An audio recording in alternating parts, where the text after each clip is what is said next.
Theorem of total probability क्या कहती है वो देखते हैं। देखिए ये जो डायग्राम आपको गिवन है इसमें इस सैंपल स्पेस S का पार्टीशन किया गया है। सो ये जो E1, E2, E3 up to En है, ये सैंपल स्पेस का पार्टीशन करने वाले इवेंट्स हैं और ये सारी कंडीशंस फॉलो करते हैं जो पार्टीशन के लिए रिक्वायर्ड हैं। क्या क्या कंडीशंस कि EI इंटरसेक्शन EJ जो है वो आपको नल सेट मिलेगा, E1 union E2 union E3 up to union En आपको सैंपल स्पेस मिल जाएगा वापस, और प्रोबेबिलिटी ऑफ EI कोई भी इवेंट जो इनमें से है उनकी प्रोबेबिलिटी ग्रेटर देन 0 है, यानी इक्वल्स टू 0 नहीं है, सबकी नॉन जीरो प्रोबेबिलिटीज हैं। ठीक है, तो पेयर वाइज डिसजॉइंट हो गए, ये एग्जॉस्टिव हो गए और नॉन जीरोज इनकी प्रोबेबिलिटीज हैं। क्लियर है। अब इसमें कोई इवेंट A अकर होता है, इवेंट A अकर होता है, तो इस इवेंट A की प्रोबेबिलिटी हमें फाइंड आउट करनी है according to these events E1, E2 या फिर En, इनके अकॉर्डिंग। वो रिजल्ट क्या आएगा वो हम पहले नहीं लिख रहा, उसको हम डिराइव करते हैं। देखिए क्या होगा कि कोई इवेंट A है, उसको मैं यूं लिख सकता हूं A इंटरसेक्शन सैंपल स्पेस लिख सकता हूं, क्योंकि आपको वापस वही मिल जाएगा। इवेंट A का इंटरसेक्शन करूंगा सैंपल स्पेस के साथ, इसको सेट थ्योरी के हिसाब से समझिएगा। सैंपल स्पेस भी एक सेट है, इवेंट A से भी आपको एक सेट मिलेगा और उन दोनों का इंटरसेक्शन करने पे मुझे वापस क्या मिल जाएगा, सेट A ही मिल जाएगा। ये वेल नोन है, ठीक है जी, कोई दिक्कत नहीं है। So A will be equals to A intersection S को मैं क्या रिप्रेजेंट कर सकता हूँ, E1 union E2 union E3 up to union En। ठीक है, इन सब इवेंट्स के यूनियन की फॉर्म में लिख सकता हूं।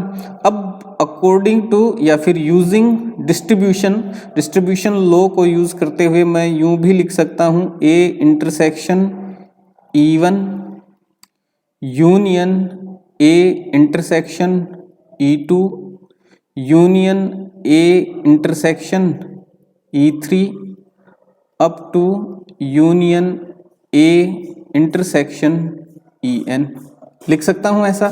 तो सेट A आ जाएगा मेरे पास, यानी इवेंट A आ जाएगा मेरे पास इस तरीके से। ठीक है, कोई डाउट नहीं इसमें। अच्छा, ये चीज ध्यान रखिएगा कि we know that EI intersection EJ is equals to null set, pairwise disjoint है ये।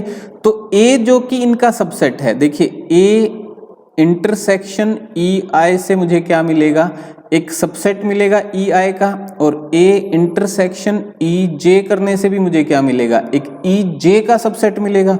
और क्योंकि EI और EJ दोनों ये क्या हैं, डिसजॉइंट हैं, तो इनके सबसेट भी आपस में क्या होंगे, डिसजॉइंट होंगे, यानी कि इनका इंटरसेक्शन भी मुझे क्या मिलेगा, एक नल सेट मिलेगा।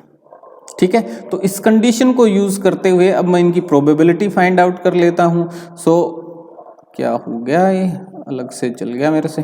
सो probability of event A is equals to probability of, इन सब का प्रोबेबिलिटी ले लूंगा मैं, A intersection E1 union A intersection E2 union up to A intersection En, हाँ या ना।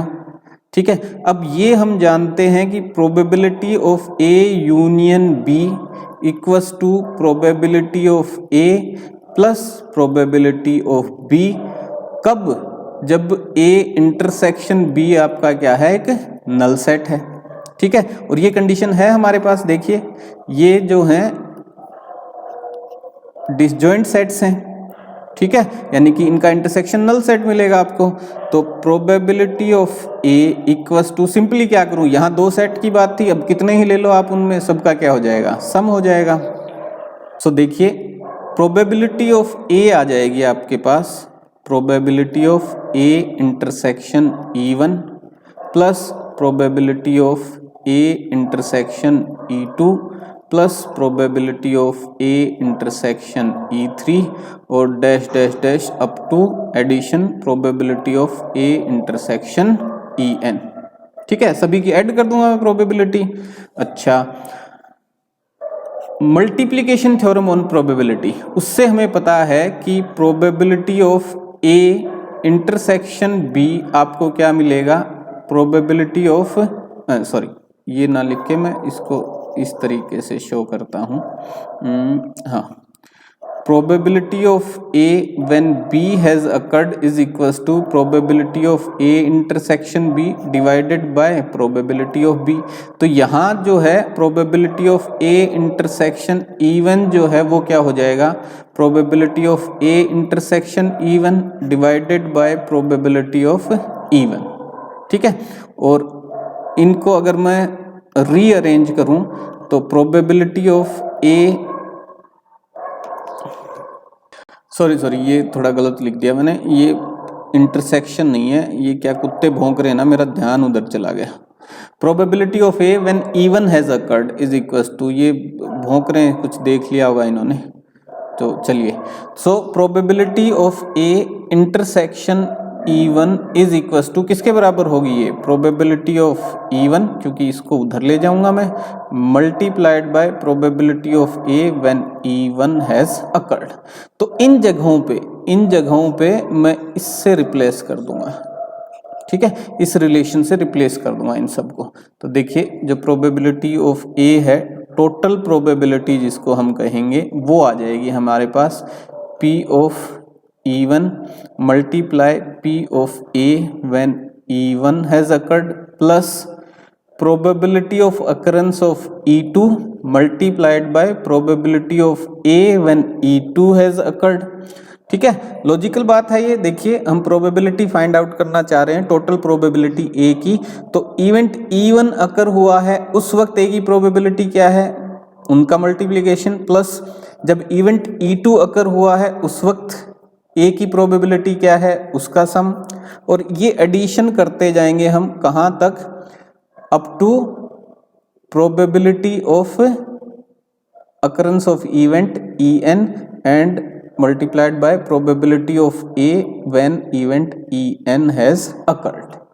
ठीक है, तो ये टोटल प्रोबेबिलिटी है। इसको थोड़ा और प्रिसाइज फॉर्म में लिख देता हूं मैं, तो उसमें क्या आ जाएगा, समेशन आ जाएगा I equals to 1 to n probability of EI multiplied by probability of A when EI has occurred।